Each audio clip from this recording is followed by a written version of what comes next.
Do grown men cry in basic training? That is today's question on the Combat Perspective.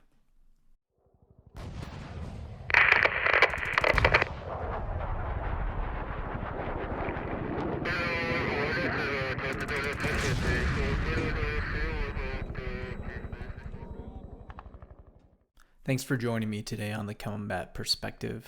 Today we're going to ask the question and get the answer. Do grown men cry in basic training? So once again, growing up, my father was in the military and he told us stories about basic training. And he was in the infantry, so basic training was a little bit harder than other MOSs in the military.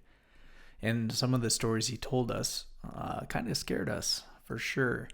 Once again, most of his drill sergeants were likely Vietnam vets, as my dad was in the military in the 80s. So normally his platoon sergeants and higher were likely Vietnam veterans. How that impacted him, based on his stories, it sounded like it scared him quite a bit. I believe one of the stories that resound in my mind is when his battle buddy. So in basic training, you have what's called a battle buddy. It's someone that you're responsible for. Usually it's done by your last name, so Bailey B, and then anyone that has a name like Bailey, so say Bailey and Cunningham, B and C, right? So maybe they were battle buddies. And so my dad told us this one time that his battle buddy was thrown down the stairs. Now these are cement stairs from the drill sergeant. And the drill sergeant looked at my dad, pointed at him and said, "When he dies, you come and find me and let me know." That was one of the stories I remember.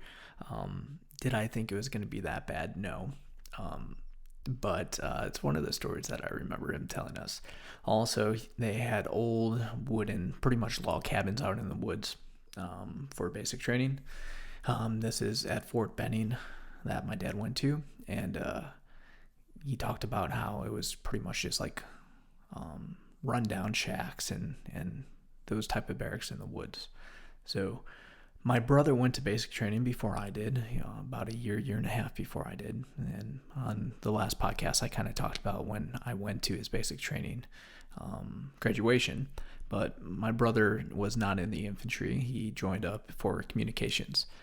And he went to Fort Jackson, which most people call Relaxin' Jackson, based on how easy it is. And that is also co-ed basic training. Now, I know it's 2021. When I went to basic training, it was in 2005. There was no co-ed basic training for the infantry. As far as I know, that is different now. And there are mixed units, but I am talking about how it was when I went in. And so I remember going to my brother's graduation.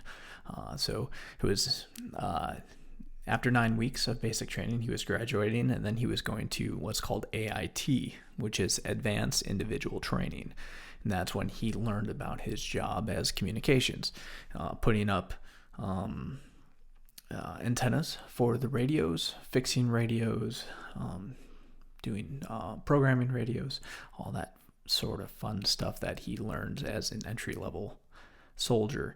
And some of the stories he would tell us when we were sitting at a picnic table at Fort Jackson before his graduation ceremony, I believe it was family day we were there, was about like some of the push-ups and sit-ups they would have to do and how he was always exhausted. And the things that he liked about it was the obstacle courses and shooting the M16 rifle, getting his marksmanship badge, the gas chamber, and those type of stories. And once again, that kind of fueled me because at this time I was already enlisted, getting ready to go in.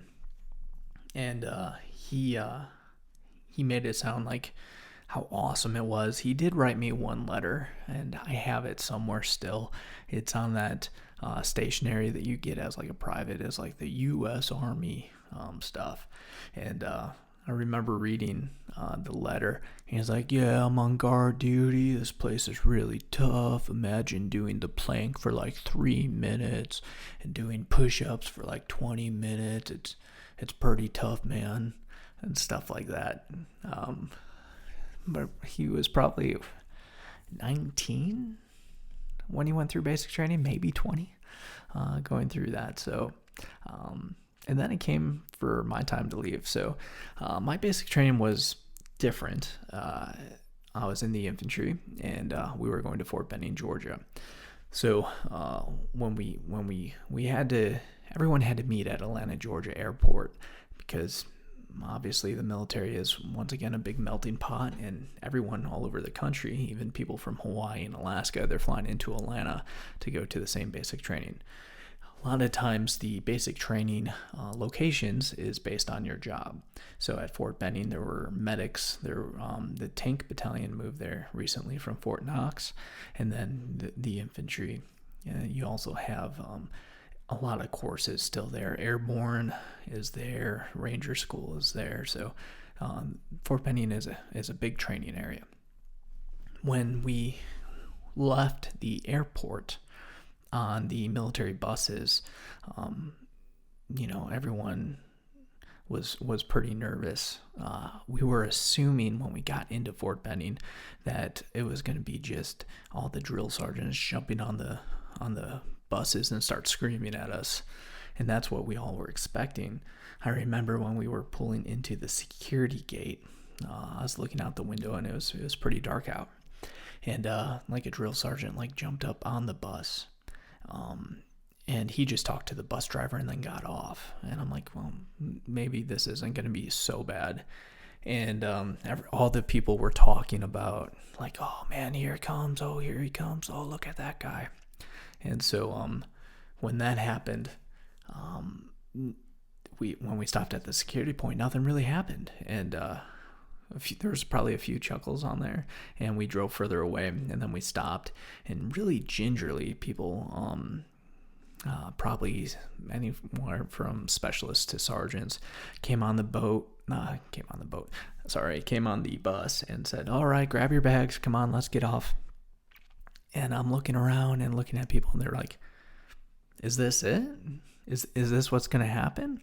And so we get off the bus, and they're like, all right, form a single file line, follow me. And we didn't know it at the time, but we weren't in basic training yet. We were at a place called 30th AG, and it's pretty much some barracks, and you're waiting your turn to go to basic training. And so they showed us the bunkhouse. They showed us where to put our bags. And then we had to start the processing part of that. So it took about a week getting all your military gear, your uniforms, your haircut, and everything else. But that wasn't the basic training part. It wasn't what we expected. So now let's talk about actual basic training. We have all our equipment. It's been about a week that we've been in this place called 30th AG. And now we're getting ready to go to what they call Shark Week, right? So it's not the Discovery Shark Week, but it has a lot of similarities. We're broken into groups, put on the bus, and then we're driven to the location, to the barracks. Probably about a 5-10 minute drive. And as soon as you see the barracks, you see about 15 of the meanest looking guys with drill sergeant hats just waiting. And as soon as the bus door opens, they come in and they just start screaming. And okay, yep, this is basic training. This is exactly what people said was going to happen, and now we know. So we're all grabbing our bags, we're running out. They're looking for the weakest link. So one of the tips that I got was keep a low profile and don't stand out in the crowd, right? And so they were just picking this one guy because he's wearing glasses, or this one guy because he was chubby. And there's people doing push-ups with their bags on their back, and the drill sergeants are all laughing, and they're ganging up on one person or another person, and they get us into a single file line. And everyone is yelling like different commands the entire time. And so they get you in a single file line, and then all of them are yelling the same thing at different times. It's like, all right, listen up. When you hear your last 4, come over here, blah, blah, blah, blah, blah. And there's like 4 of them screaming this, and it's the 4 platoon sergeants for each platoon for the basic training. So there's going to be 4 platoons in the company. And so you're trying to listen for your last 4, and everything's done by last 4 pretty much over there. And some people don't even know their social security number, and you could tell that a lot of people weren't used to that, because they'd just be screaming, say like 3579, 3579. Just screaming it over and over again. And then finally they'd call out their name because they're sick, and he's like, oh, here, drill sergeant. And then they would be like, oh, you don't know your, obviously a lot of explicit in there. But we finally got into our platoons, and they took us up to the barracks. And everything, once again, is alphabetized. So I was roster 201. I was in 2nd platoon, and I was the first one, BA for Bailey. And so I was on a top bunk, and Barnett, a soldier named Barnett, was underneath me. He would be my battle buddy. We're bunk mates. And so we had like 3 seconds to get our stuff in the locker, and then what's called toe the line. So we had to stand right in front of our bunk beds. And so, of course, right away, I'm Drill Sergeant Thompson. This is Drill Sergeant Shorter. We will be your drill sergeant for the next 16 weeks. And so, for the infantry, your basic training and your AIT training is all into one. It's just one long course, and it's 16 weeks long. So almost everyone else, if not everyone else in the military, they go to basic training first, and then they go to what's called AIT. Now, the good thing about basic training and then AIT being separate is once you're done with basic, it's pretty easy. Even though you're a young private in AIT, it's still almost like a 9-to-5 job. You're still in barracks. It's not like you could go out on the town, but I think you can go out on the weekends, depending on where you're at. For the infantry, it is basic training for 16 weeks, and you feel like it's basic training for 16 weeks. We arrived at Shark Week, and we're towing the line, and it's close to lunchtime. So after doing countless push-ups, sit-ups, air squats, stuff like that, we go to chow.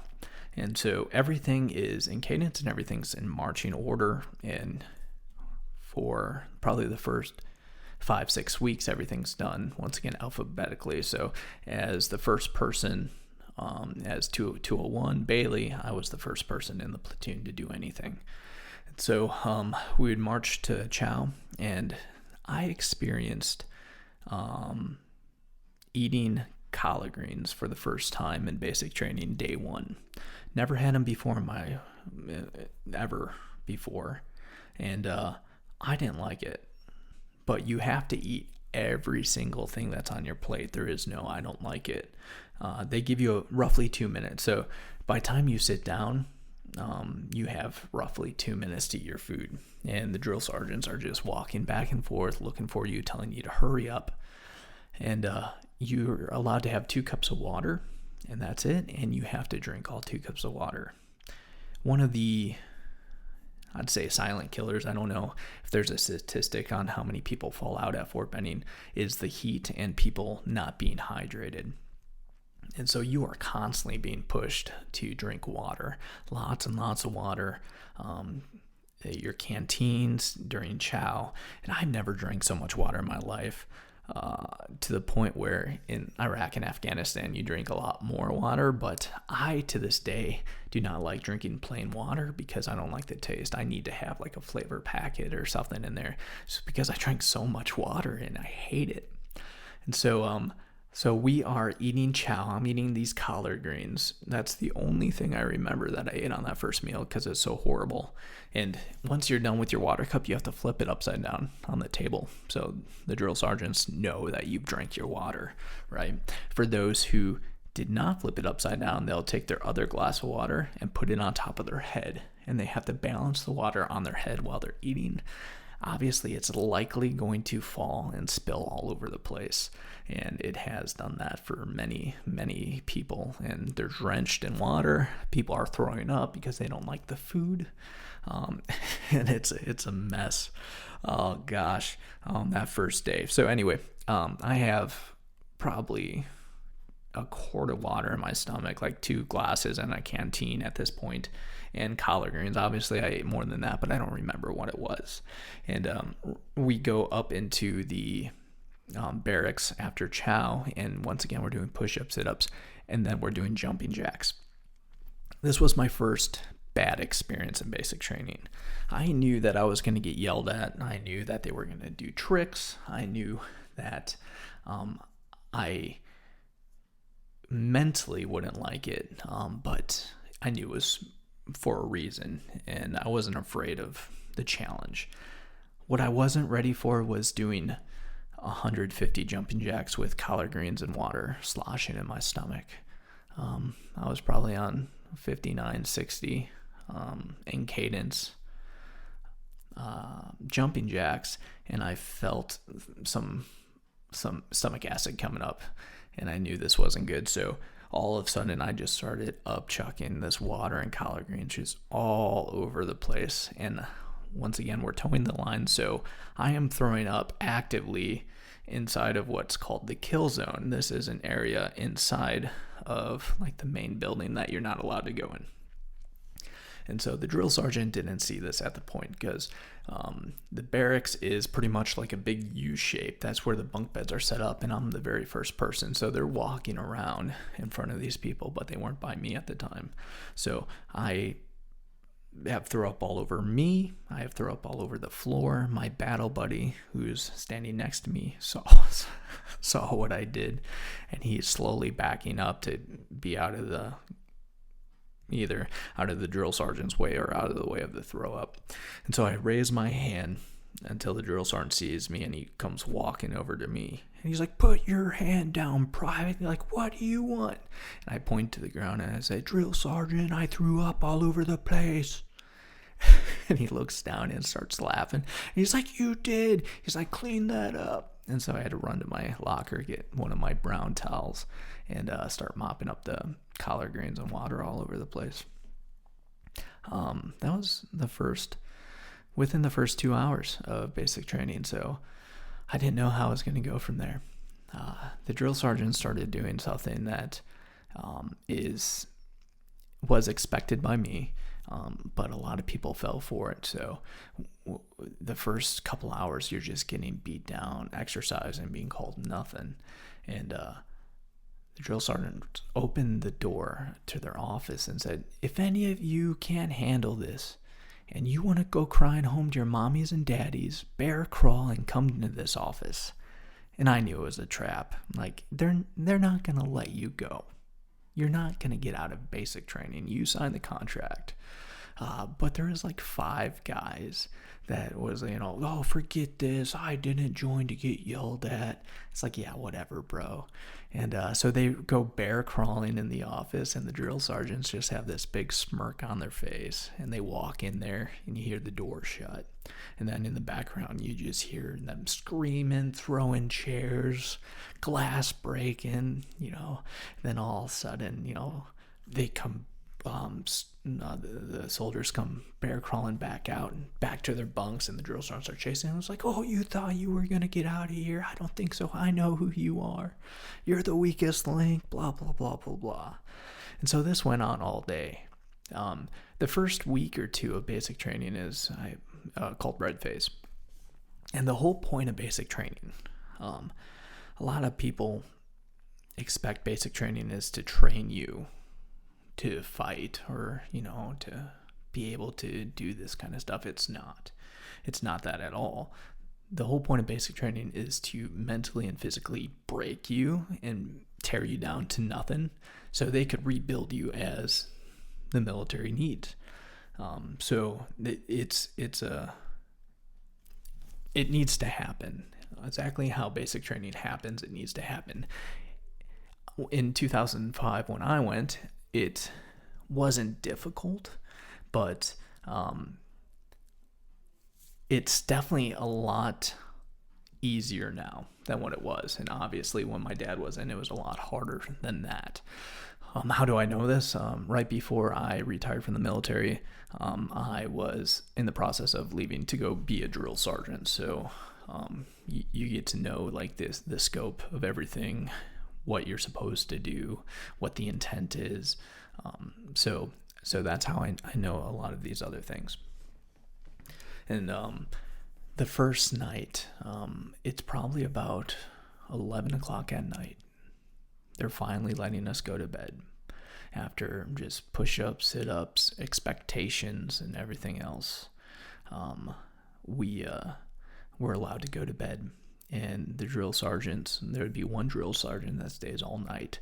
And we knew we were going to get woken up early. We heard the rumors in 30th AG that the first week you really don't sleep a lot. So we probably got about 4 hours of sleep that night. But it's so weird that in the middle of the night, when they shut off the lights, probably enough where people think other people are sleeping, you start hearing the whimpers and the crying of adult males in their bed crying because they're scared or they don't want to do it or they realized it was a terrible choice. Now, remember 2005, okay? 2005, we're at the surge. Well, not to the surge in Iraq yet. I think that started in 2006, but we are to the point where we need troops to so much that they're starting all these waivers. So in my basic training, we had 36-year-olds. I want to say 36 was the oldest. We had people that had face tattoos. We had felons. Man, what else did we have? We had people that were morbidly obese, but they were letting them in with a waiver, hoping that they would, cut the weight and be able to be a good soldier. And so when I say that there is adults crying, I don't know who was crying, but I know there was at least 4 or 5 people crying at night. I kind of chuckled to myself. I'm like, well, at least I'm not that. I was sad. Don't get me wrong.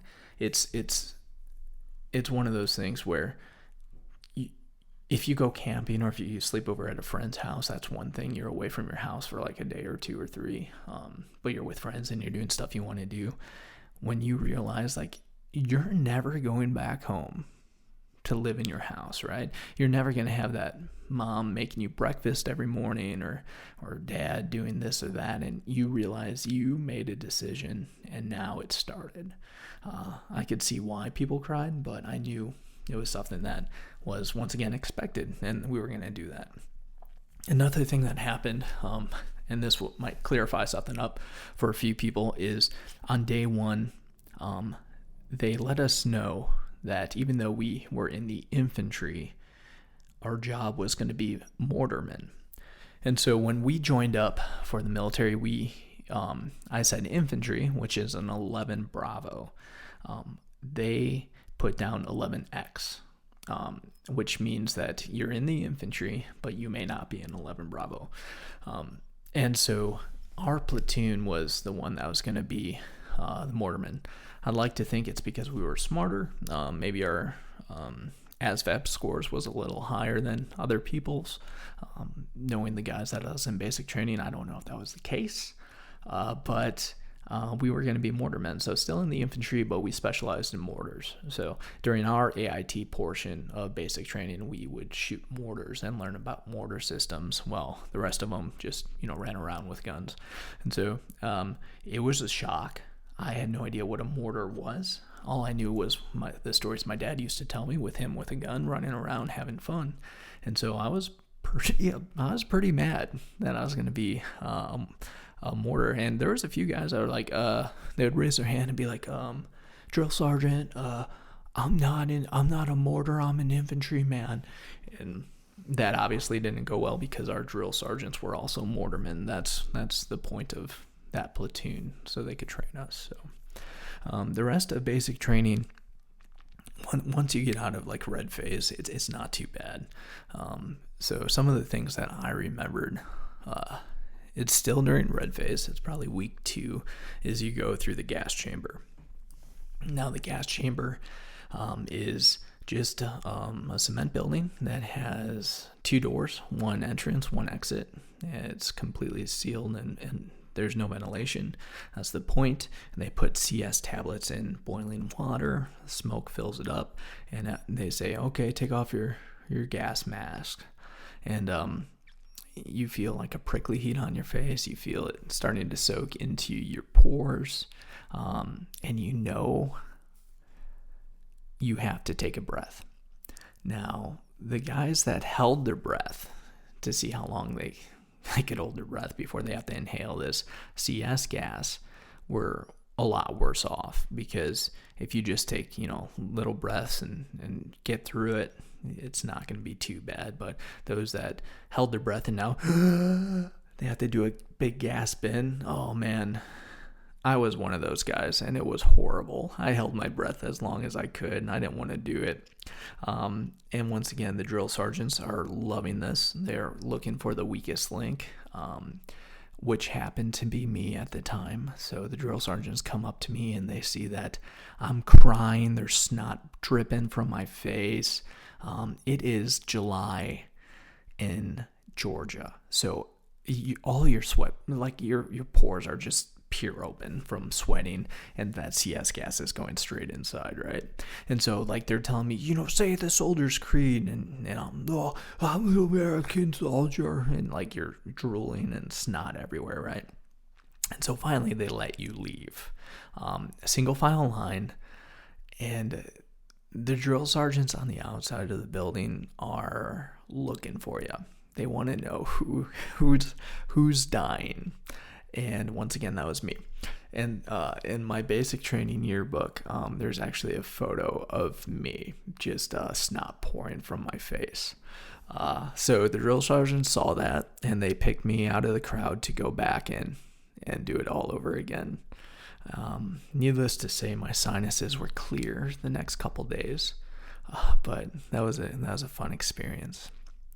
Man. So then then you start learning the basics of the military, the rank structure, officers versus enlisted, drill and ceremony, how to turn, how to salute, how to march, how to work together as a team. So once again, basic training is to tear you down.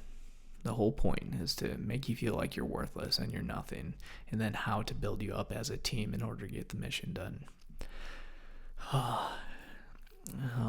Shooting the weapons was pretty easy. No great stories about that. Basic training is pretty much what it sounds like, but that's going to be it for today. I'm going to wrap this one up probably later on in a few more videos, or when people want. I could go a little more in depth with basic training, but I did want to talk about, is it true that grown men cry in basic training? And the answer is 100% yes, they do. Now, I don't know if they still do. I would think they don't. I know that the standards and the politically correctness has affected the military as well. So I don't know if basic training is as hard as it was. We had one thing I'll leave you guys on is we had this stud in our platoon. This guy was like pure muscle. Like his face looked like a pit bull's face. It was just shaped like a pit bull, but it was just pure muscle, right? I remember we're pretty much at graduation day, and he went up to the drill sergeants and said, Drill Sergeant, I don't think I'm prepared to go to war. I don't think you guys did a good enough job. Obviously not the thing to say to a drill sergeant, and he once again, that's not the intent. Once you get to your unit, it's their job to train you to get ready for war. Basic is to break you down, build you back up, and give you the bare basics, right? But man, it was not a good day for that guy. The rest of the platoon was pretty much on, we could do whatever we wanted that day. It wasn't a focus for us, but that's what I'll leave you guys at. I appreciate you guys joining me on the combat perspective today, and we'll catch you next time.